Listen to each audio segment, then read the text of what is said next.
pega mucho, Alejandro, el que se vayan perdiendo este dinero, por ejemplo, estos 9,000 millones de pesos que, como tú bien lo dices, pueden estar en las arcas públicas,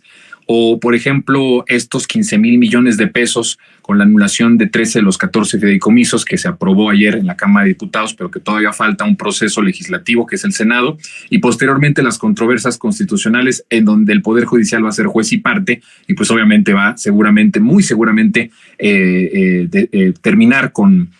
lo que se votó en las cámaras legislativas para continuar con estos beneficios y privilegios de 15,000 millones de pesos. Y digo que duele mucho cada peso perdido que se va a privilegios o que se va a la corrupción vía los decretos de la Suprema Corte o de los jueces, porque en ese sexenio cada peso va al progreso, cada peso va al pueblo. Y cuando un gobierno está basado en que cada peso va al presupuesto para beneficio de las mayorías, por supuesto que afecta muchísimo y por supuesto que pone en alerta al presidente, por eso las críticas tan fuertes que ha hecho, porque la gente, hay personas que critican al presidente y dice, ¿por qué Andrés Manuel está criticando tan fuerte al Poder Judicial? ¿Por qué, si es un poder independiente, quiere presionarlo? ¿Por qué quiere sobajarlo, pisotearlo? Es que se está tratando de dinero, se trata de presupuesto que está y debe estar destinado para los pobres, para el desarrollo y no para unos cuantos. Por eso es que el presidente López Obrador a veces se enoja, a veces está bastante enojado y habla muy fuerte del Poder Judicial, porque no es poca cosa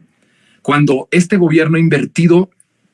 millones y miles de millones de pesos en jóvenes, en adultos mayores, en personas con discapacidad, en estudiantes, en madres trabajadoras, en mujeres, en todas las áreas nacionales. Por supuesto que duele y por supuesto que sí enfurece en cierto sentido el que se pierdan pesos por la corrupción o que se pierdan miles de millones de pesos porque un juez decide perdonarle una multa a una empresa transnacional. Hay algunas cosas, ¿cómo ves tú, Alejandro, que estos trabajadores sindicalizados, tanto del Consejo de la Judicatura como de la Suprema Corte de Justicia, reciben partidas para Día de Reyes, Día del Niño, Día de las Madres, Día del Padre, Día de la Persona Servidora, Día del Artesano, Día del Maestro, Día del Técnico? Reciben aproximadamente para estas fiestas más de 109 millones de pesos.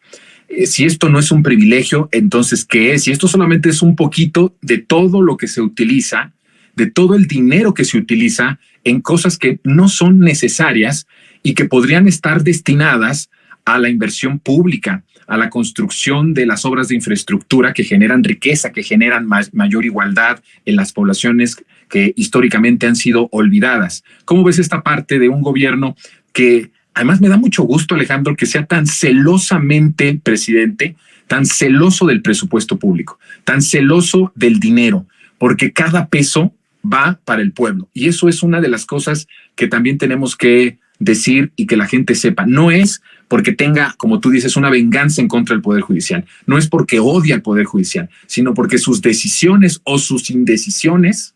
afectan a la hacienda pública. Hay 40,000 millones de pesos en impuestos que siguen atorados en juicios que tendrían que estar en las arcas públicas y no están en las arcas públicas. 9,000 millones de pesos que un juez ya de manera unánime decidió así unilateralmente perdonarle y que es dinero, como tú dices, que se va a ir a Iberdrola, a España. Es decir, está siendo un factor de atraso, de desigualdad. Por donde quiera que lo veamos, es necesaria la reforma y la transformación del Poder Judicial.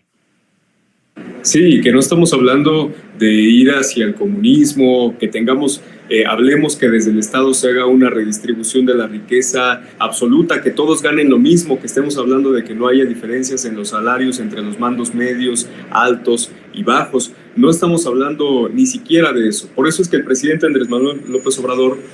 a lo largo de su sexenio, se negó a la posibilidad de que pudiera haber una reforma fiscal profunda que aumentara, por ejemplo, los impuestos a los más ricos de este país, a las familias que tienen mayores ingresos, a quienes realmente no forman parte de las mayorías de familias trabajadoras que precisamente pagan sus impuestos como parte del producto del trabajo que realizan todos los días, sino pues una minoría que tiene acumulada la mayor parte de la riqueza nacional. Y el presidente López Obrador se rehusó a la posibilidad de llevar a cabo una reforma fiscal para que pudiera primero cumplirse lo que la ley establecía antes de 2018, que los empresarios pagaran lo que por ley establece que deben pagar, que se aplicara una nueva política de austeridad republicana, que no es nada más y nada menos que someterse a los principios de una república, porque no estamos viviendo en una está regido por privilegios, sino que debe de estarse regido por los principios de una república en donde el interés general debe ser el que esté por encima del interés de los particulares y por lo tanto el ejercicio del presupuesto debe de atender y destinarse a donde más se necesita. Ahí donde haya una necesidad en cualquier parte del país, si hay una necesidad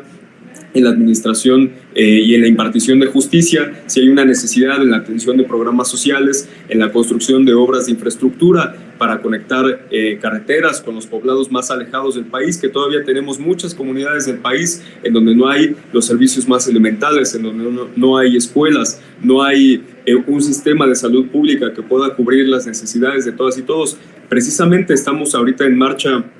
de la implementación del nuevo sistema de salud, del IMSS Bienestar, en donde se busca dar cobertura de salud a todas las personas, aunque no estén necesariamente aseguradas formalmente en lo que pues, es el Instituto Mexicano del Seguro Social, y que se haga una federalización del sistema de salud pública. Esto quiere decir que justamente la federación pues asuma el servicio, la impartición del derecho a la salud, y con todos estos grandes retos y necesidades que todavía tiene el país, hay un puñado de corruptos que se rehúsan a perder sus privilegios, que se rehúsan a perder este tipo de recursos que han manejado durante tantos años y que le sirvieron en su momento al poder presidencial priista y panista para tener subordinado y controlado el poder judicial. Por eso durante tantos años vimos a la Suprema Corte de Justicia de la Nación sumisa ante las atrocidades y crímenes que se cometían desde la presidencia de la República. ¿Por qué nunca vimos a la Suprema Corte cuando fue el caso ABC? ¿Por qué nunca vimos a la Suprema Corte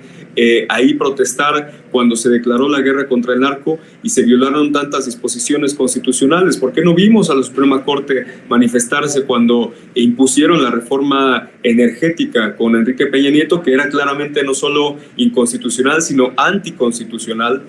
y violaba todo lo que establecía la Constitución y los principios que defendían los recursos naturales de la nación? Esa es la razón de fondo por la que hoy en día defienden sus privilegios, porque en el pasado ese era el mecanismo por el que el Poder Ejecutivo tenía subordinado, y ahí sí verdaderamente intervenía y violaba la autonomía del Poder Judicial. Ahora que ya las cosas han cambiado, el presidente Andrés Manuel López Obrador ha sido el más respetuoso en la historia moderna de México del Poder Judicial y de la Suprema Corte de Justicia de la Nación. Ahora lo único que se está haciendo es quitar ese instrumento de control que se tenía para tener subordinada a la Suprema Corte, para que ahora simplemente pues, se administren los recursos, como decíamos, bajo los principios de austeridad republicana, sabiendo que es posible cumplir con los objetivos que tienen todas las instituciones del Estado, como ya lo han demostrado las otras dependencias de la Administración Pública Federal, que con una reducción y una readministración del gasto público se puede tener mayor eficiencia en dar una mejor atención a la población, que es pues el objetivo principal del Estado, ¿no? Entonces, lo que se busca es eficientar precisamente las acciones del Poder Judicial y romper con una creencia que el neoliberalismo impuso durante tanto tiempo, en donde se pensaba que si los funcionarios de la administración pública tenían unos salarios altos, tenían privilegios, iba a ser más difícil que se corrompieran ante los ofrecimientos del crimen organizado, ante los ofrecimientos de integrantes del sector público, y que esta era la garantía para que funcionarios públicos no se corrompieran. Hemos visto que esto no ha sido más que mentira. Por eso justamente también lo que se busca es terminar con esto y que cada vez pueda haber mayor honestidad en el ejercicio de las funciones y más de quienes se deberían encargar de impartir justicia en el país. Muy bien, pues mi querido Alejandro, te agradezco mucho como siempre tu participación, tu análisis profundo aquí en Resentidos. Nos vemos la próxima semana, el próximo miércoles. Te abrazo. Gracias, querido Jonathan. Un saludo, que estés muy bien. Nuestro querido Alejandro Torres, colaborador semanal aquí de Resentidos.